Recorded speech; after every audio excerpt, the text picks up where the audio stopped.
Good morning students. હવે આંતરેલ ખૂણાઓ સમજ્યા પછી હવે આપણે પ્રમેય 10.1 શરૂ કરીએ। તો જોઈએ કે પ્રમેય 10.1 શું કહે છે। તો કે વર્તુળની સમાન જીવાઓ વર્તુળના કેન્દ્ર આગળ સમાન ખૂણા આંતરે છે। હવે વર્તુળ છે તો સૌપ્રથમ આપણે આ ઓ કેન્દ્રિત એક વર્તુળ લઈ લીધું। હવે સમાન જીવાઓ તો જીવાઓ ટર્મ આપણે ખબર છે કે વર્તુળના કોઈ પણ બે બિંદુને જોડતા રેખાખંડને વર્તુળની જીવા કહેવાય છે। તો સૌપ્રથમ આપણે બે જીવાઓ લઈ લઈએ। તો સૌપ્રથમ બિંદુઓ લઈએ। એક બિંદુ અહીંયા લીધું અને બીજું અહીંયા લીધું। હવે આ બે બિંદુઓને જોડી દઈએ। તે જ રીતે અહીંયા પણ બે બિંદુ લઈએ અને જોડી દઈએ। જીવા ઓ છે એટલે આપણે બે જીવાઓ લીધી। હવે આ જીવાઓને આપણે નામ આપી દઈએ AB અને CD। આ બિંદુઓને નામ આપી દઈએ અને આ બિંદુઓને જોડી દઈએ એટલે આપણે આ મળ્યું તે શું મળ્યું? આ જીવા મળી। જીવાઓ છે એટલે આપણે કોઈ બે જીવાઓ લઈ લીધી। હવે વર્તુળના કેન્દ્ર ઓ આગળ સમાન ખૂણા આંતરે છે। હવે આંતરેલ ખૂણાઓ આપણે જોઈ ગયા। તો આ ઓ થી એ ને જોડીએ અને ઓ થી બી ને જોડીએ। તે જ રીતે ઓ થી સી ને જોડીએ અને ઓ થી ડી ને ઓડી જોડી દઈએ। તો આ ઓ કેન્દ્ર આગળ ઓ બી અને ઓ એ જીવાઓના અંત્યબિંદુ પર આપણે આ જે ખૂણો ઓ બિંદુથી જે ખૂણો રચાયો તો આ ખૂણાને શું કહેવાશે? આંતરેલો ખૂણો કહેવાશે। તે જ રીતે આ ઓ બિંદુથી ઓ સી અને ઓ ડી બંને જીવાના અંત્યબિંદુઓને જોડ્યા તો આ જે ખૂણો રચાયો તે પણ શું કહેવાશે? આંતરેલો ખૂણો કહેવાશે। હવે જોવાનું શું છે કે આ બે સમાન જીવાઓ છે। આ બંને જીવાઓ કેવી છે? સમાન છે। તે આપણે આપેલી છે કે આ બંને જીવાઓ સમાન છે એટલે AB અને CD સરખી છે। વર્તુળના કેન્દ્ર ઓ આગળ સમાન ખૂણાઓ આંતરે છે। તો સાબિત શું કરવાનું છે? આ બે જીવાઓ તો સરખી છે પણ આ જે બે ખૂણાઓ આપણે જે રચ્યા OA, OB, OC અને OD ને જોડીને આ બે જે ખૂણાઓ આપણે રચ્યા તો આ બંને ખૂણાઓ કેવા છે? સમાન છે, સરખા થાય છે તે આપણે સાબિત કરવાનું છે। તો આપણી સરળતા ખાતર આપણે થોડુંક હાઇલાઇટ કરી દઈએ। આ બે જુઓ તો આપણે બે ત્રિકોણો મળે છે તો આપણી સરળતા ખાતર આપણે બે ત્રિકોણોને થોડા હાઇલાઇટ કરી દઈએ। સો સ્ટુડન્ટ્સ આ રીતે તમે જોઈ શકો છો કે આપણે આ બે ત્રિકોણો મળે છે કેનાથી ઓ કેન્દ્ર આ બંને જીવાઓ AB અને CD બંને જીવાઓને વર્તુળના કેન્દ્ર O, OB, OA, OC અને OD ને ચાર રેખાખંડથી એટલે ચાર ત્રિજ્યાઓ દોરી। ઓ વર્તુળના કેન્દ્રથી વર્તુળ પરના કોઈ બિંદુ સુધીના અંતરને શું કહેવાય? વર્તુળની ત્રિજ્યા કહેવાય। આપણે આ ચાર ત્રિજ્યાઓ દોરી અને OB બંનેને જીવાઓ સાથે જોડી દીધી। તો ઓ કેન્દ્ર બિંદુ આગળ આપણે આંતરેલ બે જીવાઓ દોરી એટલે આપણે બે ખૂણાઓ મળ્યા। તો આ બંને જીવાઓ સમાન છે, વર્તુળની સમાન જીવાઓ એટલે બંને જીવાઓ સમાન છે। વર્તુળના કેન્દ્ર આગળ આ સમાન ખૂણા આંતરે છે તો આ ખૂણાઓ પણ સમાન છે તે આપણે સાબિત કરવાનું છે। તો આપણે બે ખૂણા મળ્યા AOB આ ખૂણો અને ખૂણો COD આ ખૂણો મળ્યો। હવે AOB COD આખું લખવા કરતા એના કરતાં સરળતા ખાતર આપણે આ ખૂણાને ખૂણો 1 નામ આપી દઈએ અને COD આ ખૂણાને ખૂણો 2 નામ આપી દઈએ। આ ફક્ત સરળતા ખાતર છે। તો હવે જીવાઓ AB અને CD સમાન છે તો આપણે સાબિત કરવાનું છે કે ખૂણો 1 એટલે AOB અને ખૂણો 2 એટલે COD આ બંને ખૂણાઓ પણ સમાન છે તેવું આપણે સાબિત કરવાનું છે।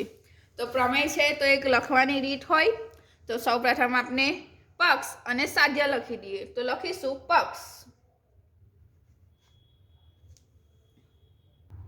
તો O કેન્દ્રવાળું વર્તુળ છે તેથી O કેન્દ્રવાળા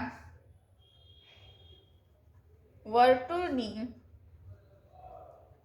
સમાન જીવાઓ। હવે આપણે જીવાને શું નામ આપ્યું છે? AB અને CD।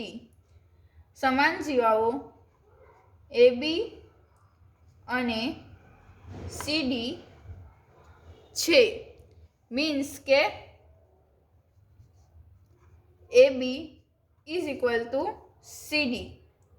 આપને સમાન જીવાઓ, વર્તુળની સમાન જીવાઓ છે, આપને આપેલું છે તે પક્ષમાં આવશે. હવે જે સાબિત કરવાનું છે તે સાધ્યમાં આવશે. સાબિત શું કરવાનું છે કે ખૂણાઓ ઓ કેન્દ્ર આ જીવાઓથી જે ખૂણાઓ રચાય છે ઓ બિંદુ વર્તુળના કેન્દ્ર આગળ, તે પણ કેવા છે? સમાન છે. તે આપણે સાબિત કરવાનું છે, એટલે સાધ્યમાં આવશે. તે લખાશે કે ખૂણો AOB ઇઝ ઇક્વલ ટુ ખૂણો COD. મીન્સ આપણે એને ખૂણો 1 ઇઝ ઇક્વલ ટુ ખૂણો 2 નામ આપ્યું છે. એ સાબિત આપણે કરવાનું છે. જે સાબિત કરવાનું છે તે સાધ્યમાં આવે. હવે સ્ટુડન્ટ્સ, આકૃતિને તમે ધ્યાનથી જુઓ તો આપણે અહીં બે ત્રિકોણો મળે છે, ત્રિકોણ AOB અને ત્રિકોણ COD. હવે આપણે ત્રિકોણના પ્રકરણમાં આગળ ભણી જ આવ્યા છે કે કોઈ પણ બે ત્રિકોણો કે કોઈ ખૂણાઓ એકરૂપ દર્શાવવા હોય, આપણે શું દર્શાવવાનું છે કે સમાન છે, બંને ખૂણાઓ સમાન છે. તો આ બે ખૂણાઓ સમાન દર્શાવવા છે તો આ બંને ત્રિકોણોને, બે ત્રિકોણો આપણે મળ્યા તો આ બંને ત્રિકોણોને એકરૂપ છે, સમાન છે, એકરૂપ દર્શાવવા હોય, અથવા તો કોઈ પણ બાજુ કે પછી કોઈ પણ ખૂણો એકરૂપ સમાન બતાવવો હોય તો આપણે શું કરીશું કે આ બંને ત્રિકોણ AOB અને ત્રિકોણ COD, આપણે આ જે બે ત્રિકોણો મળ્યા આ બે ત્રિકોણોને જ આપણે એકરૂપ દર્શાવી દઈશું, સમાન દર્શાવી દઈશું. તેથી આપોઆપ જ CP/CD એટલે ત્રિકોણના એકરૂપ ભાગો મુજબ, ત્રિકોણના અનુરૂપ એકરૂપ ભાગો મુજબ સંગતતા અનુસાર આ ત્રિકોણ બંનેને આપણે સમાન દર્શાવીશું, એકરૂપ દર્શાવીશું. તે બાકી ત્રિકોણથી તેના જે બાજુઓ થશે અને આ જે ખૂણાઓ રચાશે, બંને ત્રિકોણો એકરૂપ થશે એટલે આપોઆપ જ તેની બધી બાજુઓ અને તેના બધા ખૂણાઓ પણ એકરૂપ થઈ જશે. કઈ રીતે? તો કે આ બંને ત્રિકોણને એકરૂપ દર્શાવીને એકરૂપ ત્રિકોણના અનુરૂપ ભાગો મુજબ એટલે કે બાય CP/CD મુજબ તો આપણે આ બે ત્રિકોણોને જ લઈ લઈએ. તો હવે આપણે લખીશું સાબિતી. તો લખાશે આ બે ત્રિકોણો જ આપણે લઈ લઈએ, ત્રિકોણ AOB અને ત્રિકોણ COD માં. કયા? આ બે ત્રિકોણોમાં. તો સૌથી પહેલા આપણે જે આપેલું છે તે જ લખી દઈએ કે આપણે શું આપેલું છે પક્ષમાં જુઓ તો AB is equal two CD, આપણે આ આપેલું જ છે. તો લખાશે AB, આ બંને ત્રિકોણોમાં AB is equal two CD. કાથી આવ્યું? તો કે પક્ષ પરથી, કે પક્ષમાં આપણે આપેલું જ છે. Second, AO is equal two OD, AO is equal two OD, OD આ શું થશે? આપની ત્રિજ્યા થશે, વર્તુળની ત્રિજ્યા થશે R. આ પણ વર્તુળની ત્રિજ્યા થશે R. OB અને OC કઈ રીતે? વર્તુળના કેન્દ્રથી વર્તુળ પરનું કોઈ પણ બે બિંદુ વચ્ચેના અંતરને વર્તુળની ત્રિજ્યા કહેવાય. આ આપણે આગળ થિયરીમાં ભણી આવ્યા. અને તમે જુઓ તો આ બંને ત્રિકોણો વર્તુળની અંદર રચાય છે અને AO અને OD એક જ આ જ O કેન્દ્રિત વર્તુળની જ ત્રિજ્યા છે. તેથી કોઈ પણ વર્તુળની કોઈ પણ બિંદુએ લેવો કે વર્તુળની એક જ વર્તુળ હોય તો તેની ત્રિજ્યાઓ પણ કેવી હોય? સમાન હોય. તો આ O કેન્દ્રિત આપણે વર્તુળ લીધું છે તેની ત્રિજ્યાઓ છે OA અને OD, એક જ વર્તુળની ત્રિજ્યાઓ છે. તેથી એ બંને ત્રિજ્યાઓ પણ કેવી થશે? સમાન થશે. એટલે આ બંને ત્રિકોણની આ બે બાજુઓ AO અને OD આ બે બાજુઓ પણ કેવી થશે? સમાન થશે. તે જ રીતે BO અને OC તે પણ આ જ O કેન્દ્રિત વર્તુળની ત્રિજ્યા છે. તેથી BO is equal two OD આ બંને પણ કેવી થશે? સમાન થશે. તેથી OA આ બાજુ અને OD આ બાજુ સમાન થઈ ગઈ. તે જ રીતે OB આ બાજુ અને OC આ બાજુ, આ બંને બાજુઓ પણ સમાન થઈ ગઈ. અને આ બાજુઓ AB અને CD સમાન છે તે આપણે પક્ષમાં આપેલું જ છે, તે આપણે અહીં લખી દીધું. અને OA અને OB આ જે આપણે બે રચેલી બાજુઓ તે પણ કેવી થશે? સમાન થશે. કેમ? કારણ કે એક જ વર્તુળની ત્રિજ્યાઓ છે. તો રીઝનમાં શું લખાશે અહીં કે એક જ વર્તુળની ત્રિજ્યાઓ. તે જ રીતે હવે આપણે AO અને OD માટે લખ્યું, તે જ રીતે હવે આપણે BO અને OC માટે પણ લખી શકીએ, કારણ કે તે પણ એક જ વર્તુળની આ O કેન્દ્રિત વર્તુળની જ ત્રિજ્યા છે. તેથી BO is equal to OC. Same reason આવશે એટલે એક જ વર્તુળની ત્રિજ્યા છે. હવે તમે આ જુઓ તો આ ત્રણેય બાજુઓ આવી ગઈ. AB અને CD પક્ષમાં આપેલી જ છે. બાકીનું OA OD અને આ BO અને OC બંને એક જ વર્તુળની ત્રિજ્યા છે. તો આ તમે જુઓ તો આ પણ થયું બા અને બા. તે જ રીતે અહીંયા પણ થશે બા. આ પણ ત્રિકોણની બાજુ બા અને આ પણ બા, એટલે બા. તેથી બા શરત પ્રમાણે આ બંને ત્રિકોણ AOB અને ત્રિકોણ COD આ બંને ત્રિકોણો કેવા થશે? એકરૂપ થશે. આપણે શું કીધું કે પહેલા આપણે ત્રિકોણોને એકરૂપ બતાવીશું, તેથી તેની અનુરૂપ બાજુઓ અનુરૂપ ત્રિકોણના એટલે કે એકરૂપ ત્રિકોણના અનુરૂપ ભાગો મુજબ આ બંને ત્રિકોણોને આપણે એકરૂપ બતાવીશું, સંગત બતાવીશું. તેથી એકરૂપ ત્રિકોણના અનુરૂપ ભાગો મુજબ તેની બાકીની બાજુઓ અને બાકીના ખૂણાઓ બંને કેવા થશે? સમાન થઈ જશે. તેથી આપણે આ બતાવી દીધું. આ બા શરત પ્રમાણે આ બંને ત્રિકોણો કેવા થાય છે? એકરૂપ થાય છે. આ બાજુ આને સમાન છે, આ AO બાજુ OD ને સમાન છે, BO બાજુ OC ને સમાન છે અને AB અને CD સમાન છે. તે આપણે આપેલું જ છે. તો હવે આપણે આગળ લખીશું કે બા શરત મુજબ શું થશે? AOB ત્રિકોણ AOB અથવા તમે ખૂણો કહી શકો એકરૂપ ત્રિકોણ COD. આ શું થઈ ગયું? આપણા બંને ત્રિકોણો કેવા થઈ ગયા? એકરૂપ થઈ ગયા, સમાન થઈ ગયા. હવે બંને ત્રિકોણો એકરૂપ છે, તેથી આપણે કહી શકીએ કે આમ ત્રિકોણ AOB એકરૂપ ત્રિકોણ COD છે, માટે એકરૂપ ત્રિકોણના અનુરૂપ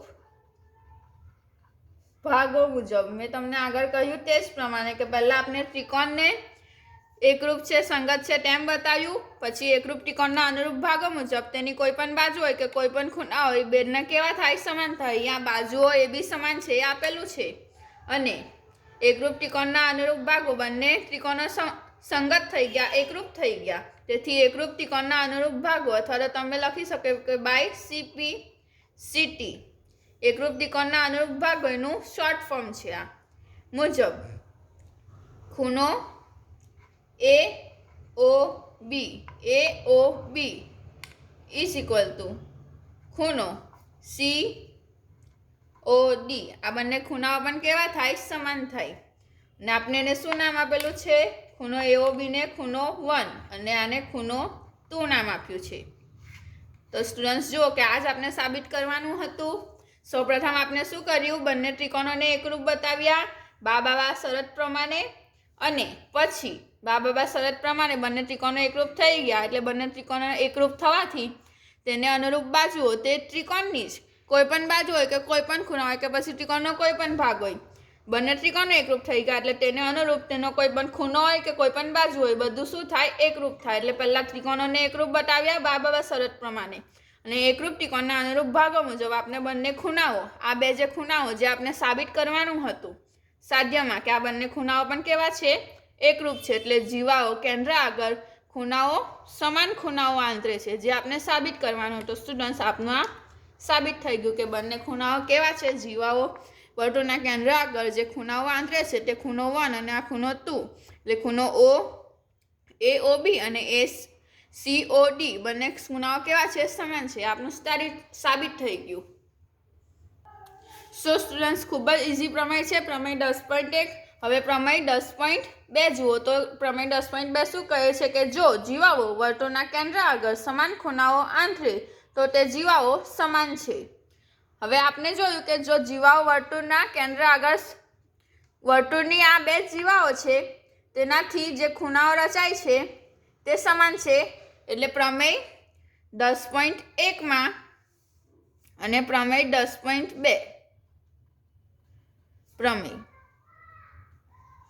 પ્રમેય 10.1 આપને AB = CD આ આપેલું છે અને આપણે સાબિત શું કર્યું કે બંને ખૂણાઓ 1 અને ખૂણો 2 આ બે ખૂણાઓ સમાન છે. આ આપણે સાબિત કર્યું. જ્યારે અહીંયા જુઓ તો જીવાઓ વર્તુળના કેન્દ્ર આગળ, તો આ બે જીવાઓ છે તે વર્તુળના કેન્દ્ર આગળ, એટલે આ કેન્દ્ર આગળ આ રીતના આ જ જીવાઓ લઈ લેવો, AOB અને AOC આ જ નામ રાખો. એટલે જીવાઓ વર્તુળના કેન્દ્ર આગળ સમાન ખૂણાઓ આંતરે છે. આ આપણે સમાન ખૂણાઓ બનાવે છે, આંતરે છે, આપને આપી દીધું છે. તો આ બે જીવાઓ જ લઈ લીધી AB અને CD એ વર્તુળના કેન્દ્ર આગળ, એટલે આ ખૂણો AOB અને COD આ બે ખૂણાઓ જેને આપણે 1 અને 2 નામ આપ્યું, આ બંને ખૂણાઓ સમાન ખૂણાઓ આંતરે છે. સમાન ખૂણાઓ આંતરે છે એટલે આપણે આમાં પ્રમેય 10.2 પક્ષમાં આપી દીધું છે કે ખૂણો 1 = ખૂણો 2 આ બંને સમાન છે, સરખા છે, આપી દીધું છે કે આ બંને ખૂણાઓ સરખા છે અને તો તે જીવાઓ સમાન છે. એ આપણે સાબિત કરવાનું છે. તો સાધ્યમાં હવે આપણે એ સાબિત કરવાનું છે કે AB = CD. પ્રમેય 10.1 આપણે બાજુઓ સમાન આપેલી અને ખૂણો સાબિત કરેલો કે બંને ખૂણાઓ સમાન છે. પ્રમેય 10.2 શું છે કે આપણે ખૂણાઓ સમાન છે તે આપી દીધું છે અને બાજુઓ કે આ બે AB અને CD એટલે આ બંને જીવાઓ સમાન છે તે આપણે સાબિત કરવાનું છે. તો આ પ્રમેય 10.2 એ 10.1 નો ઓપોઝિટ જ છે. આપણે આમાં બા શરત લાગેલી, આમાં બા શરત લાગશે. તો સ્ટુડન્ટ્સ, આ તમારો પ્રમેય 10.2 હોમવર્કમાં છે, ઘરે ટ્રાય કરજો. નહીં થાય તો આપણે કરાવીશું. થેન્ક યુ સ્ટુડન્ટ્સ, આજના માટે આટલું જ. Thank you.